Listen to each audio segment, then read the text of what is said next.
सुप्रभात महोदय जी। हम सब जवाहर नवोदय विद्यालय धमनगांव डिंडौरी के छात्र एवं छात्रा हैं। आप सभी का हमारे इस विजन 2047 में स्वागत करते हैं। आप सभी के सामने हम डिंडौरी का 2047 का एक विजन रखने जा रहे हैं, जिसको हमने मेनली 4 मेजर सेक्टर्स में फोकस किया है, जो कि फर्स्ट सेक्टर है एग्रीकल्चर, सेकेंड है इकोनॉमी, थर्ड है कल्चर और फोर्थ है टूरिज्म।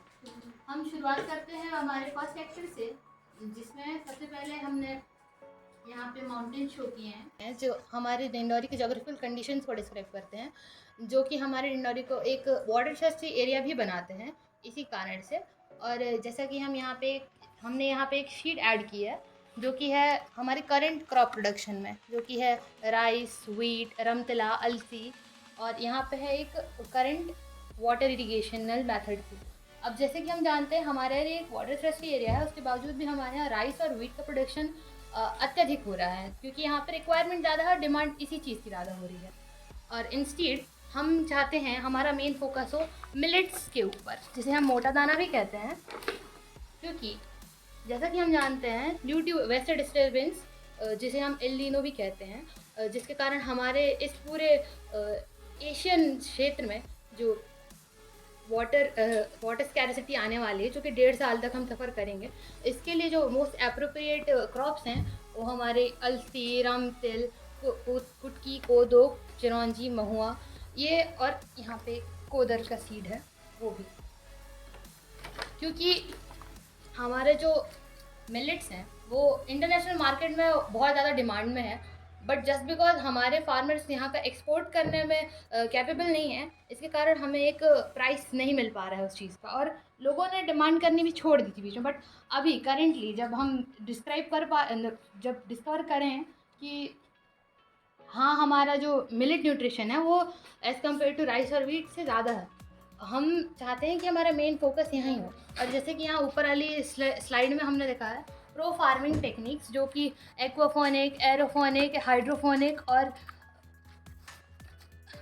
इन्हीं 3 मेथड और ये ग्रीन हाउस से इंस्पायर्ड है, जिसके कारण हमारा जो लैंड कंजर्वेशन और सॉइल कंजर्वेशन मुमकिन हो पाता है।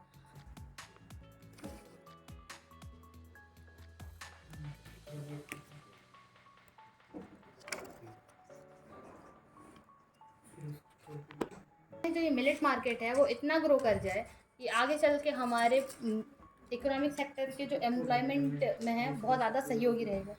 और अब हम यहाँ देखते हैं कि जो इरिगेशनल मेथड है, जैसे कि हम यहाँ पे अभी करंटली डिंडौरी जिला में सबसे ज़्यादा स्प्रिंकलर मेथड का यूज़ होता है, जो कि एक तरह से थोड़ा वाटर वेस्टिंग है, और इसीलिए हम यहाँ मेन फोकस हमारे ड्रिप इरिगेशनल मेथड, जो कि एक मॉडर्न मेथड है इरिगेशन का, वहाँ पे करना चाहते हैं। और यहाँ पे हमने एक लिंक शो करने के लिए इस फील्ड पे कोदो और कुटकी के फील्ड फोटोज़ लगाए हैं, और यहाँ पे हमने ग्रीन हाउस को भी प्रमोट किया। आगे के प्रोजेक्ट के लिए मैं दीक्षा को बुलाना चाहती हूँ। नमस्कार महोदय, मैं दीक्षा ठाकुर आज आपका ध्यान मॉडर्न फार्मिंग की ओर आकर्षित करना चाहती हूँ। जैसा कि आप जानते हैं, मॉडर्न फार्मिंग गाँवों में तो खेती संभव हो पाती है, किंतु शहरों में ये संभव नहीं है। इसके लिए हम मॉडर्न फार्मिंग तकनीक को अपना सकते हैं, जिसके अंतर्गत 3 टेक्निक शामिल हैं।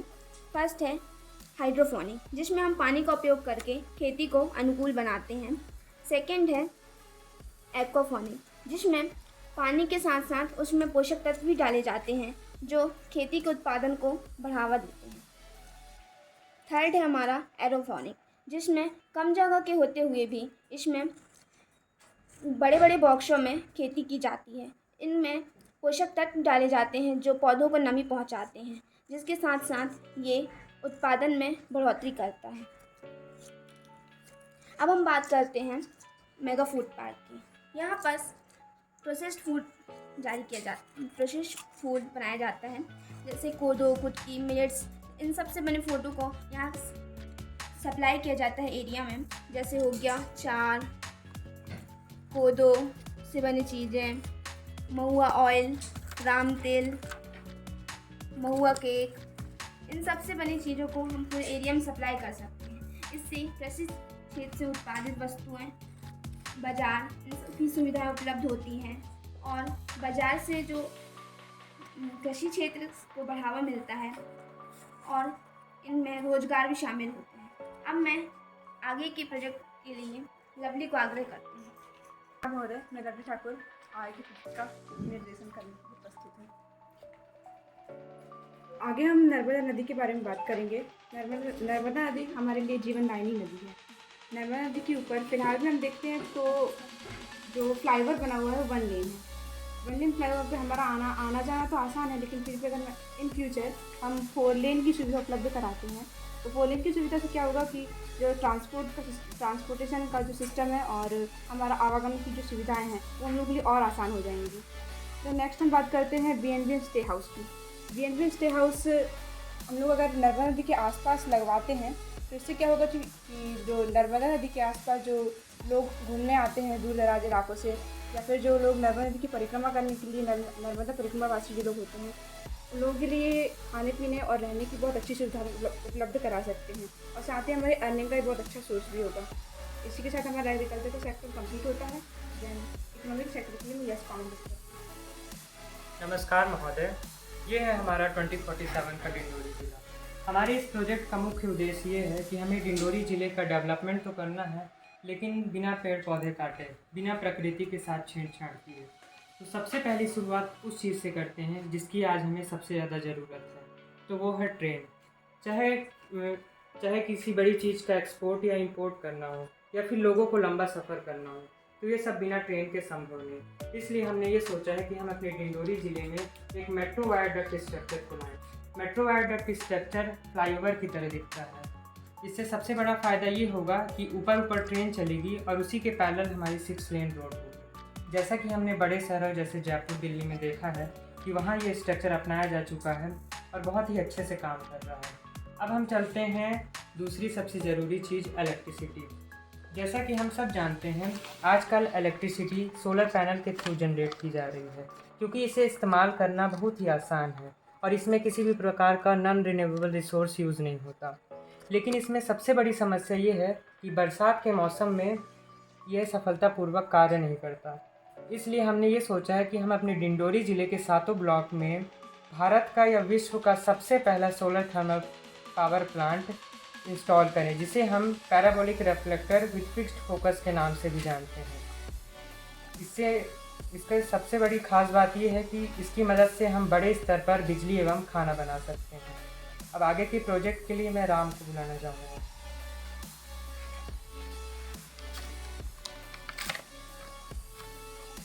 नमस्कार महोदय, मैं राम निवासी अपने प्रोजेक्ट की जानकारी देना चाहता हूँ। जैसे कि आप डिंडोरी ज़िले से परिचित हैं, हमारे डिंडोरी ज़िले में 7 ब्लॉक आते हैं। आने वाले समय में इन 7 ब्लॉक का विकास हम कुछ इस प्रकार करेंगे जिससे यहाँ के लोगों को रोज़गार, स्वास्थ्य सुविधाएँ एवं यहाँ की आर्थिक व्यवस्था में परिवर्तन आए।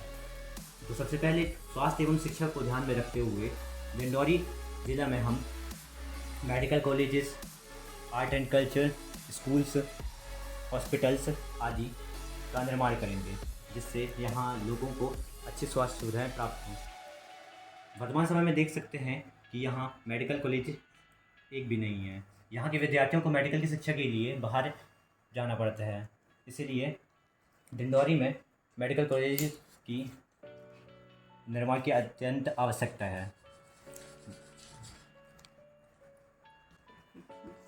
दूसरी चीज़ आती है इकोनॉमी को बढ़ाने की।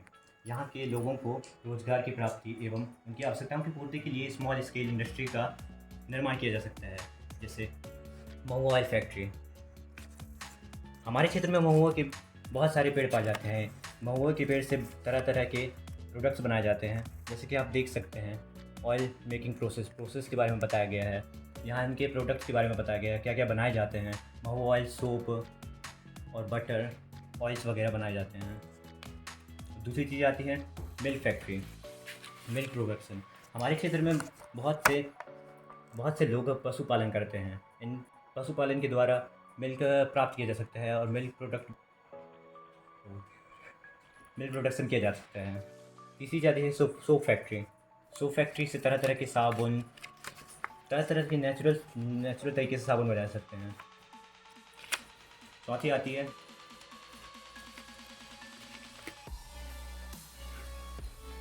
चॉकलेट फैक्ट्री और पांचवी आती है टूरिस्ट हब। इन सभी उद्योगों से उत्पादित वस्तुओं का उपयोग कर हम आर्थिक व्यवस्था में सुधार ला सकते हैं तथा इनका उपयोग करके हम इकोनॉमी में भी बढ़ा सकते हैं। जैसा कि आप जानते हैं कि किसी भी जगह की पहचान होती है वहाँ का कल्चर, यानी कि वहाँ की संस्कृति। तो मॉडर्नाइजेशन के साथ विकास तो हो गई, पर हम कोशिश करेंगे कि हमारी जो पहचान है वो पीछे ना छूटे। जैसा कि आप जानते हैं कि डिंडोरी जिले को गौंड आर्ट का GI टैग मिला है। ये ट्राइबल आर्ट है और जितने भी ट्राइबल आर्ट्स हैं उसमें सबसे हटके है, क्योंकि इसमें जितने ज़्यादा हो सके उतने कलर रंगों का इस्तेमाल किया जाता है, जो कि बाकी के ट्राइबल आर्ट से हटके है। और इसको आगे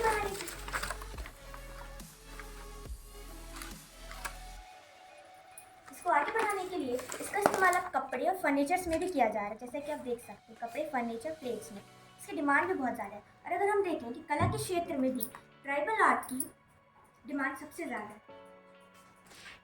अगर हम बात करें यहाँ की एक्चुअल संस्कृति की, यानी कि यहाँ की ट्राइबल आर्ट, ट्राइबल कल्चर की, आदिवासी संस्कृति की, यहाँ डिंडोरी जिले में 2 तरह के आदिवासी पाए जाते हैं, गौंड और बैगा। गौंड संस्कृति में, गौंड और बैगा संस्कृति में सबसे ज़्यादा जो रिच है वो है उनका ग्रुप डांस, जिसे कहते हैं गुदुमा कर्मा डांस। आज भी अगर आप किसी आदिवासी सम्मेलन में जाएंगे तो गुदुमा कर्मा डांस ज़रूर से ज़रूर होता है। अगर हम बात करें यहाँ के पहनावे की, तो सबसे ज़्यादा जो है आदिवासी महिला जो अपने पहनावे या कि यहाँ बोला जाए अपने इस्तेमाल में लेके आती है, वो है टैटू।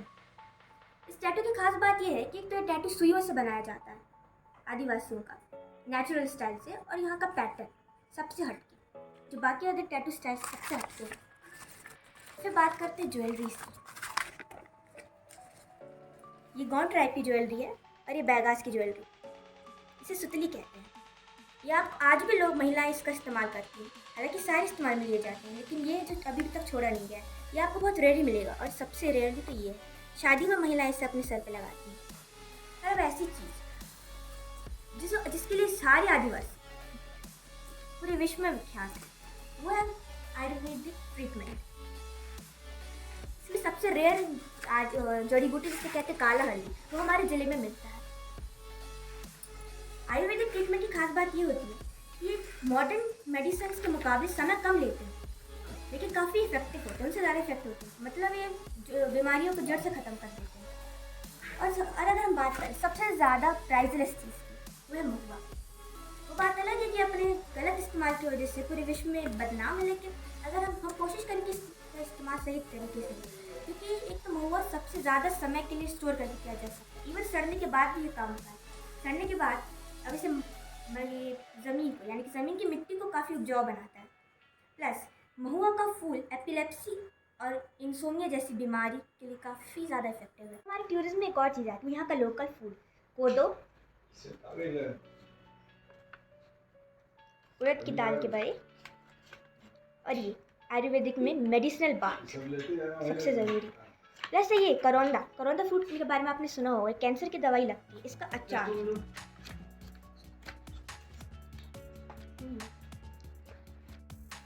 डिंडोरी जिले की वाइल्ड लाइफ में आपको यहाँ सबसे ज़्यादा रेल ये गौंड आर्ट है वैसे तो हमें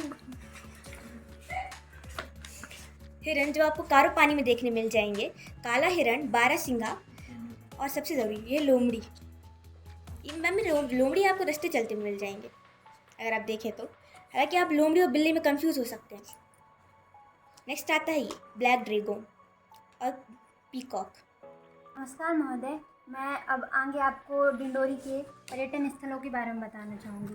डिंडोरी में बहुत सी ऐसी जगह हैं जहाँ आप घूम सकते हैं और बहुत सुंदर प्लेसेस हैं, जिसकी हमारा डिंडोरी में है घुघुआ पार्क, जो कि नेशनल फॉसिल पार्क है, और दूसरा है कारो पानी, जहाँ पे काले हिरण पाए जाते हैं, और रामगढ़, जहाँ पे रानी अवंतीबाई का जो किला था उसके कुछ अवशेष हैं, और ये बहुत सुंदर मंदिर है कुकर्रा मठ में, जिसे रणमुक्तेश्वर के नाम से भी जाना जाता है।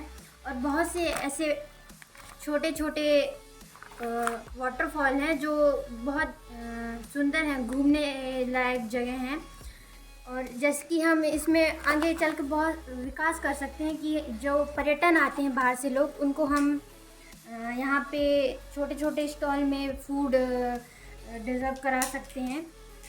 और हम आगे चलते हैं, जैसे कि हर साल हमारे डिंडोरी में नर्मदा नदी की परिक्रमा होती है, जिसके लिए बहुत सारे दूर से लोग आते हैं। अपने फुर्सत के दिनों में पर्यटक घूमने आते हैं, तो उनके लिए हम यहाँ पे मतलब उनके रुकने की सुविधाजनक हम उनके लिए यहाँ पे होम स्टे की सुविधा उपलब्ध कराते हैं, जहाँ पे उनको खाने पीने सब चीज़ों के लिए उपलब्ध है।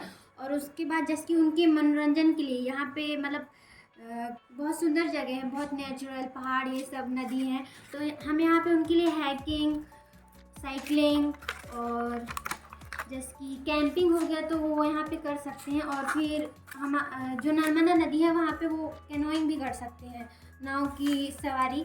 और जैसे कि यहाँ पे बहुत सारे बर्ड्स मिलती हैं, बहुत सुंदर सुंदर और प्यारे प्यारे, जैसे कि आमतौर पे यहाँ पे कोयल मिल जाती हैं और ब्लैक ड्रैगन और किंगफिशर और महूका जैसे बहुत सारी बर्ड्स हैं यहाँ पे। तो हम